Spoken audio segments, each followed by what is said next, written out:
Silent children. So last class we have completed the third lesson बदले अपनी सोच, isn't it? So बदले अपने सोच में क्या हुआ है एक बार हम रिकॉल करते हैं लेसन, पूरा का पूरा लेसन ध्यान से सुनिए। अगर कोई भी डाउट्स हो तो किसी के पास कोई भी रिस्पॉन्स नहीं मिला, you watching or not the videos, we have to make a call on Sunday to everyone. Okay, so I will call you, your parents, are you observing or not, are you attending or not your classes, everything see here. Okay, right now we are going to recall our total lesson once again. So check out first. Okay, हाँ, तो क्या हुआ है कि सितंबर 2009 में संयुक्त राष्ट्र संघ में युगरत्न श्रीवास्तव नामक 13 वर्षीय लड़की सभी देश के प्रतिनिधियों को सोचने में मजबूर कर दिया। कैसे? अपनी भाषण के जरिए, है ना। तो उनका भाषण का मुख्य उद्देश्य, मुख्य मुद्दा क्या था कि वो लड़की कह रही है क्या कि हिमालय पिघलता जा रहा है, ध्रुवीय बालू मरते जा रहे हैं, हर 5 में से 2 व्यक्तियों को पीने का शुद्ध पानी नहीं मिल रहा है। तो हम आज उस कगार पर है कि जो अच्छे पेड़ पौधों की खोने का कगार पर हम खड़े हुए हैं। तो हमारे पूर्वजों ने हमारे लिए स्वच्छ और स्वस्थ ग्रह दिए हैं। क्योंकि पुराने ज़माने से लेकर अब तक ऐसे ही चला आ रहा है। तो मगर हम अपने भविष्य की पीढ़ी को क्या देने जा रहे हैं? बिगड़ी हुई धरती और बिगड़ी हुई ग्रह। क्या ऐसा करना उचित है या अनुचित है? आप ही बताइए कि हम तो हमारे पूर्वजों से स्वच्छ एवं स्वास्थ्य ग्रह लिए हैं, तो आगे की पीढ़ी को हम क्या देने जा रहे हैं कि बिगड़ी हुई पर्यावरण और खराब हुई इस तरह का ग्रह हम देने जा रहे हैं। क्या ऐसा करना उचित है? Is it able to do like this, है या नहीं, है ना। तो इस तरह करना बिल्कुल सही नहीं है ना। तो इसके लिए क्या करना चाहिए? तो हम सभी लोग यहाँ पर इकट्ठा हुए हैं किसके बारे में कि पर्यावरण बिगड़ता जा रहा है, उस पर्यावरण बिगड़ते हुए पर्यावरण को संभालने के लिए और वहाँ की समस्याओं को सुलझाकर भविष्य की पीढ़ी को स्वास्थ्य एवं सुंदरमय जीवन जीने की योग्य बनाने के लिए यहाँ पर इकट्ठा हुए हैं। इस समस्या का समाधान यहाँ नहीं होगा तो कहाँ होगा? हम नहीं करेंगे तो कौन करेंगे, है ना। इसलिए इस समस्या को सुलझाने के लिए हमें क्या होना चाहिए? हमें मजबूत नेतृत्व की ज़रूरत है और मजबूत इरादों की ज़रूरत है। उन इरादों को और मजबूत नेतृत्व से हम क्या कर सकते हैं? फैली हुई जो समस्याएं हम देख रहे हैं, जिन समस्याओं से हम जूझ रहे हैं, उस समस्याओं को हम आसानी से क्या कर सकते हैं? पार करके भविष्य की पीढ़ी को सुखमय एवं आनंदमय जीवन प्रदान करने की हमारी जिम्मेदारी, हमारी जो कर्तव्य है, हम आराम से निभा सकते हैं। और इसके लिए हमें क्या करना चाहिए कि हमें करने के लिए यहाँ पर ये लड़की कुछ सुविधाएं भी कह रहे हैं। यहाँ पर प्रगति रोकने का विषय नहीं है। प्रगति होना है, देश की होना है, मनुष्य की होना है और सभी का होना है। तो इसके लिए क्या करना चाहिए? पर्यावरण के प्रति सभी को जागरूक होना चाहिए। इसके लिए छोटे कक्षाओं से भी बच्चों को पर्यावरण की शिक्षा प्रदान करना चाहिए और पर्यावरण में उनका क्या जिम्मेदारी होती है, उनकी जो रोल होती है, वो प्ले होने वाली जो रोल होती है, उन सभी के बारे में उनको जागरूक करवा के सुशिक्षित करवाना अत्यंत आवश्यक है। इतना ही नहीं, हम आजकल के ज़माने में ऐसे इस्तेमाल करना चाहिए कि जैविक तकनीकों का ज़्यादा से ज़्यादा इस्तेमाल करके जो सस्ती और अच्छे हों, उन तकनीकों को इस्तेमाल करके क्या होना चाहिए? पर्यावरण में प्रदूषण कम करने के लिए योजनाएं बनाना चाहिए, है ना। यहाँ पर विचार या प्रगति को रोकने का ज़रूरत नहीं है। प्रगति हो सकती है, मगर क्या है कि तकनीक बढ़े हैं, वैज्ञानिक बढ़ गई है, मनुष्य की मेधा शक्ति बढ़ गई है। मेधा शक्ति को हम रोकने के लिए नहीं कह रहे हैं।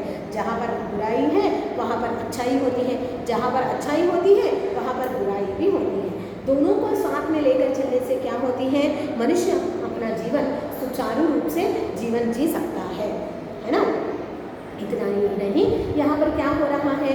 तो ऐसे संसाधनों का इस्तेमाल करना चाहिए जो हम पुनः प्राप्त कर सकें, है ना। इतना ही नहीं, और दुनिया से ये लड़के 2 प्रश्न पूछना चाहते हैं। क्या है कि खाली एक नेता को देश की आर्थिक, राजनीतिक और साथ ही साथ भौगोलिक विषय ही क्या देश की सीमाओं को, देश की प्रगति को वे रूल करेंगे? बिल्कुल नहीं। क्या होना चाहिए? पर्यावरण में फैली हुई प्रदूषण भी एक जरिया होना चाहिए।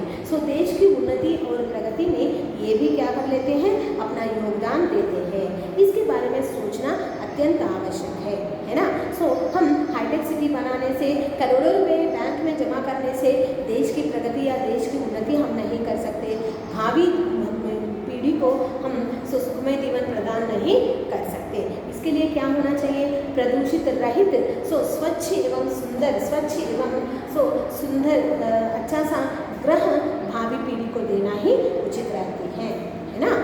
और साथ ही साथ क्या कह रहा है, यदि राष्ट्र की सुरक्षा, राष्ट्र नहीं तो एक राष्ट्र सुरक्षित होना है, देश सुरक्षित होना हो तो उसकी सुरक्षा, शांति और आर्थिक स्थिति ही मुख्य विषय नहीं है।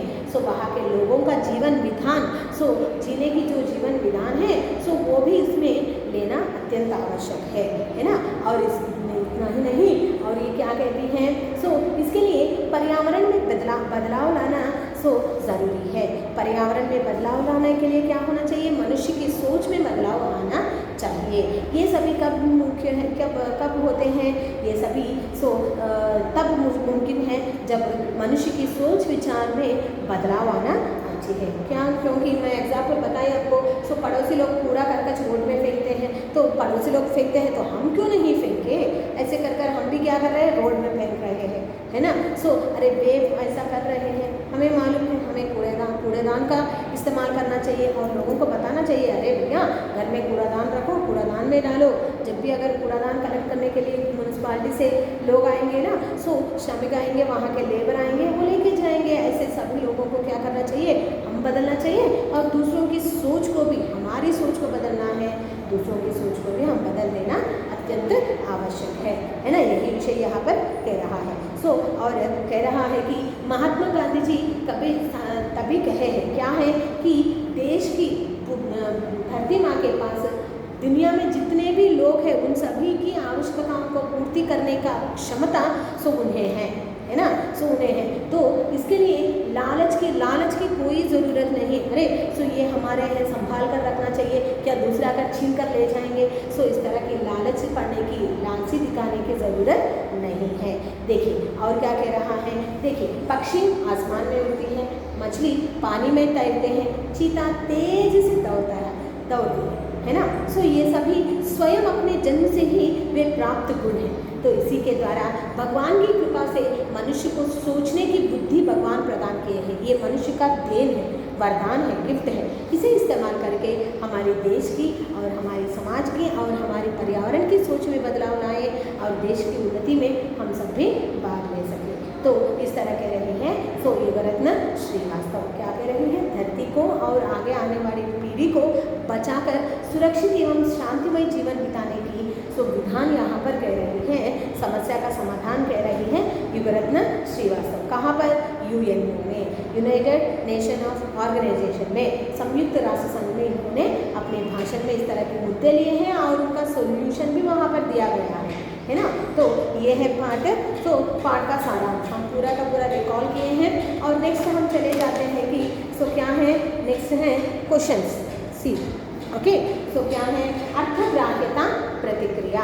अर्थग्राह्यता प्रतिक्रिया, क्या तुमने अब तक आप इस पाठ से क्या ग्रहण किए हैं, क्या मीनिंग आपको मिली है। देखिए, इसके लिए पहला आप है प्रश्नों के उत्तर बताइए। प्रश्नों का उत्तर बोलना है। क्या है, इस धरती पर पेड़ पौधों का होना क्यों आवश्यक है। प्रकृति संरक्षण के लिए आप कौन कौन से कदम उठाएंगे। हाँ, तो इस धरती पर पेड़ पौधों का होना अत्यंत आवश्यक है। आप इससे सहमत हैं? Do you agree with this? धरती पर मनुष्य समस्त जीवकोटि के साथ साथ पेड़ पौधों का होना भी आवश्यक है। क्या ये सही है या नहीं? सही हो तो क्यों? Why? What is the need of plants and trees in our lives? क्यों? बोलिए भैया। तो हाँ, पेड़ पौधों का होना अत्यंत आवश्यक है, क्योंकि वे क्या करते हैं, पहले ग्रीनरी फैलाते हैं, है ना, हरियाली फैलाते हैं, स्वच्छ हवा देते हैं, पर्यावरण में प्रदूषण कम करते हैं, है कि नहीं, और वातावरण को संतुलन बनाए रखने में अपना योगदान देते हैं, है ना।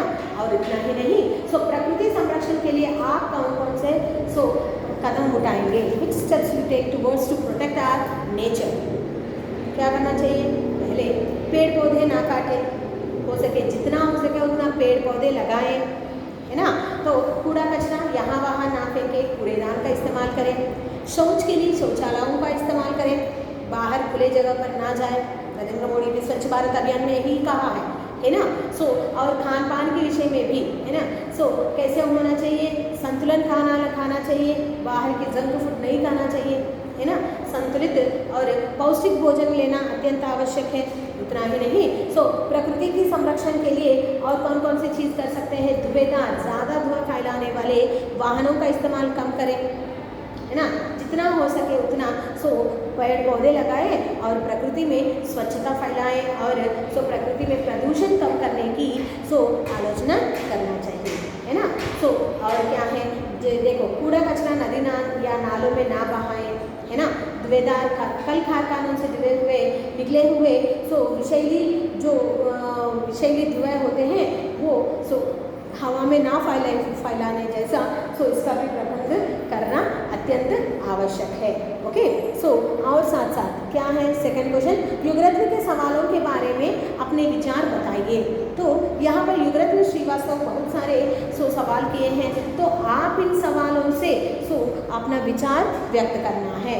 तो आपका विचार क्या है, क्या युगरत्न श्रीवास्तव के द्वारा जो प्रश्न उठाया गया है वो सही है या नहीं, are there correct or not correct, है ना। So these are all the correct things. Okay, next so क्या है, देखिए सो अपने विचार बताइए। आजकल के ज़माने में क्या हो रही है, पर्यावरण में प्रदूषण फैल रही है, उसी समस्याओं के बारे में उस लड़की ने सोच विचार कर सभी तरफ से संयुक्त राष्ट्र संघ में उन्होंने जाकर सो बेझिझक क्या किया है, अपनी ओपिनियन को शेयर किया है ना। तो इस तरह उनका विचार क्या है, हमारा विचार क्या है, इस तरह ये बात करना और उनके लिए सो उस मुद्दों का समाधान भी बताना, ये क्या है, बहुत ही उचित है। और सो उस लड़की की जो वीरता और साथ ही साथ बोलने की विधान जो है वो बहुत ही महत्वपूर्ण है और सोचने लायक है, प्रशंसनीय है। ओके, नेक्स्ट सो पाठ के आधार पर वाक्य का सही क्रम पहचानिए। तो यहाँ पर 4 वाक्य दिए हैं, सो उसमें पहला वाला कौन सा है, दूसरा कौन सा है, उसे नंबरिंग आपको देना है। हमें अपनी धरती बचानी होगी, अपने घर को बचा लो, अपनी धरती माँ को बचा लो। हर कक्षा की किताबों में पर्यावरण के पाठ अवश्य होने चाहिए। हमारे पूर्वजों ने हमें स्वच्छ और स्वस्थ ग्रह दिया था। तो एग्जाम्पल के तौर से 4th one, it is the first one दिए हैं, है ना। And what is the second one, कि हर कक्षा की किताबों में पर्यावरण के पाठ अवश्य होना चाहिए। This is number 2 one. And next क्या है, हाँ सो हमें थर्ड वन, हमें अपनी धरती बचानी होगी। This is the third one. Okay, हाँ हम अपने धरती को बचानी होगी। This is the third one. And last one क्या है, कि अपने घर को बचा ले, अपनी धरती माँ को बचा ले। This is the fourth. Okay, right, keep the number properly. So if is there any mistake is there, check out the lesson totally first 1 first 2 and recorrect yourself, do it. Okay, next अनुच्छेद पढ़िए। सो और इसके आधार पर 3 प्रश्न बनाइए। सो अनुच्छेद पढ़िए, इसके आधार पर 3 प्रश्न बनाइए। क्या कह रहा है, कहाँ से आता है हमारा पानी और फिर कहाँ चला जाता है हमारा पानी। हाँ, सो हम इस्तेमाल करने वाले पानी कहाँ से आ रही है, do you know where you are getting the water from for daily users. Okay, so और कहाँ चला जाता है, हमारे द्वारा इस्तेमाल किया गया पानी कहाँ चली जा रही है ना। और देखिए हमने सो कभी इसके बारे में कुछ सोचा है, कभी सोचे हैं इस विषय के बारे में, have you ever think about this topic. So पानी कहाँ से आती है और आने के बाद हम उसे इस्तेमाल कर रहे हैं, इस्तेमाल करने जाने वाली पानी कहाँ चली जा रही है, इसके बारे में आपको कुछ है, कुछ याद है, कुछ सोचे हैं कभी भी इसके बारे में। देखिए तो सोचा तो नहीं होगा शायद, perhaps you didn't think about this। सो पानी कहाँ से आता है, कहाँ जाती है, ये हमारे लिए क्यों है मैडम, आराम से टीवी के सामने बैठो, सेल लेके बैठो, ये तो बहुत है, इनके बारे में सोचने का समय कहाँ है हमारे लिए, सही कहते हो ना। हाँ देखिए, इसलिए आपके सोच के लिए ही है ये यहाँ पर अनुच्छेद दिए गए हैं आपके लिए। देखिए तो और देखिए, पर इस बारे में पढ़ा जरूर है। हाँ, तो सोचा तो नहीं होगा मगर पानी कहाँ से आती है और इस्तेमाल करने जाने वाला पानी कहाँ पर चली जाती है, इसके बारे में ज़रूर आपकी किताबों में, कक्षा के किताबों में पढ़े होंगे। Have you ever read of your class textbooks where is how the water is coming and where it is moving, कहाँ से आती हैं और कहाँ चली जाती हैं, है ना। देखिए, सो भूगोल की किताब पढ़ते समय जलचक्र जैसी बातें हमें बताई जाती हैं। हाँ देखो, भूगोल का अर्थ क्या है, we can say the economics, geography we can say, okay. So social में आती है। ज्योग्राफी पढ़ते समय सो क्या होती हैं, जलचक्र जैसी विषय आपको वहाँ पर बताया जाता है। जलचक्र का अर्थ क्या है, वाटर रिसाइकलिंग, है ना। पानी कहाँ से आती है, फिर कहाँ चली जाती है, ये सभी के बारे में वहाँ पर चर्चा होती है। तो बताते हैं, देखिए, सो बताते समय सूरज, समुद्र, बादल, हवा, धरती, फिर बरसात की बूंदें और लो फिर बहती हुई एक नदी और उसके किनारे बसा हुआ तुम्हारा हमारा घर, गाँव या शहर आदि। तो वाटर रिसाइकलिंग, वाटर साइकिलिंग के बारे में हम तो भूगोल में पढ़े हुए हैं, ज्योग्राफी में पढ़े हुए हैं, है ना। पानी कहाँ से आती है, तो इसकी चर्चा करते समय मुख्य विषय क्या क्या होते हैं, सूरज, समुद्र, बादल, हवा, धरती और फिर बरसात की बूंदों से भरी हुई नदी के पानी से फिर सागर में चले जाना, ये सभी होती है ना। इसके लिए आपको 7वीं कक्षा में बादल नामक एक पाठ को भी आप पढ़े, है ना, पठन हेतु पाठ दिया गया है। क्या होती है कि बारिश कहाँ से आती है, पानी कहाँ से आती है, सूरज की तेज गर्मी के कारण नदियों में, नालों में, यहाँ जहाँ पर कुओं में, नलकूपों में जो पानी होती है वो भाप बनकर ऊपर उठ जाती है। भाप हल्की होती है, हल्की होने के कारण आराम से, आसानी से ऊपर उठ जाती है। ऊपर उठने के बाद वो क्या होते हैं, बादलों के रूप धारण करते हैं। ऊपर ठंड होती है, ठंड के कारण ये भाप जो है बादल बनकर ऊपर हो जाती है। गर्मी लगने पर क्या होती है, वे भाप पिघल कर फिर बारिश के रूप में बादलों से नीचे गिरती हैं। बादलों से पानी तरबों से नीचे होकर बांध पर चले जाते हुए नदियों में बह जाती है। और नदी का पानी कहाँ पर होती है, पूरे नदियों का पानी समुद्र में मिल जाते हैं। समुद्र में मिलने के बाद फिर सूरज की तेज गर्मी के कारण फिर वैसे ही रिसाइकलिंग होती ही रहती है। इसी को कहते हैं जलचक्र, है ना। भूगोल के शास्त्र में आप पढ़े होंगे। और क्या है, देखिए, यही पानी में यही नदी के किनारे में बसा हुआ हमारा या आपका घर हो, हमारा शहर या आपका गांव हो, कोई भी हो, ज़्यादा शहरें नदी के किनारे में ही बसते हैं। किनारे का अर्थ क्या है, bank of the river, okay. Next देखिए, तो इस तरह की है। चित्र के दूसरे भाग में यही नदी अपने चारों तरफ का पानी लेकर उसी समुद्र में मिलती दिखाई देती है। इस तरह नदियों के पानी कहाँ होती हैं, पूरा सभी नदियाँ मिलकर बंगाल की खाड़ी में, बे ऑफ बंगाल में जाकर मिलते हैं, समुद्र में पानी मिल जाती है। ये आपको मालूम है। यहाँ पर देखिए, इन प्रश्नों के उत्तर 3 वाक्यों में दीजिए। यहाँ पर हैं, मगर दिए गए अनुच्छेद के आधार पर हमें क्या बनाना है, 3 प्रश्न बनाना है। इसके लिए देखिए, प्रश्न क्या बनाते हैं और उसका उत्तर क्या होती है, ये आपके लिए होमवर्क है, आप खुद करके हमें भेजना है। Okay, send your answers to me, write the questions of the paragraph and what you think of the answer also. आपने खुद प्रश्न तैयार किए हैं और उसका उत्तर भी आपको मालूम होना पड़ती है ना। वो तैयार करके प्रश्न तैयार करना है और उसका उत्तर भी देकर मुझे सेंड कीजिए। और जो भी डाउट्स हो तो पूछिएगा। कोई भी मैं फ़ोन नहीं कर रहा, मैसेज नहीं कर रहा इसके बारे में, तो आपको कैसे फील हो रही है लेसन सुनते वक्त, ये भी बताना है ना। अगर कोई इम्प्रूवमेंट होना चाहिए तो भी हम क्या करेंगे, आपके पेरेंट्स आकर हमसे मिलकर, सब्जेक्ट टीचर से मिलिए, नहीं तो कृष्णाजी सर से जाकर बात कीजिए, तभी हम आपको बेटरमेंट देंगे आपके पढ़ाई में और आपकी शिक्षा में, और थोड़ा बहुत बेटर करने के लिए, और ज़्यादा बेस्ट करने के लिए प्रयास करेंगे हम। Okay, that is what yes. इन प्रश्नों के उत्तर 3 वाक्यों में दीजिए। These are all the small questions. पर्यावरण के बिगड़ने से क्या हानि होती है? पर्यावरण के बिगड़ने से माने पर्यावरण में प्रदूषण फैलने से क्या हो सकती है? क्या हो सकती है कि मौसम समय पर नहीं आता, अकाल पड़ जाती है ना। कभी अतिवृष्टि या अनावृष्टि से लोग पीड़ित हो जाएंगे, है ना। और कई तरह के रोगों का शिकार हो जाएंगे। अब हम हो रहे हैं ना कोरोना की वजह से, कभी सुने ऐसे ही आ जाते हैं, ओके, ये सभी क्या हैं? पर्यावरण के बिगड़ने से होने वाले प्राकृतिक वैपरीत्य के कारण कौन भुगतना पड़ेगा? हम ही मानव भुगतना पड़ेगा भैया, राइट? यस। सो प्रदूषण रोकने के उपाय क्या है? प्रदूषण को रोकने के लिए क्या करना चाहिए? वही बताए ना, ज़्यादा से ज़्यादा पेड़ पौधे लगाना चाहिए, धुआंधार वाहनों का कम करना चाहिए, तो कूड़ा कचरा यहाँ वहाँ ना फेंकना चाहिए, कूड़ेदान का इस्तेमाल करना चाहिए, शौच के लिए खुली जगह पर जाकर शौच नहीं करना चाहिए, शौचालयों का इस्तेमाल करना चाहिए। इन सभी करने से क्या हो सकती है? थोड़ा बहुत प्रदूषण कम करने की हम प्रयास कर सकते हैं।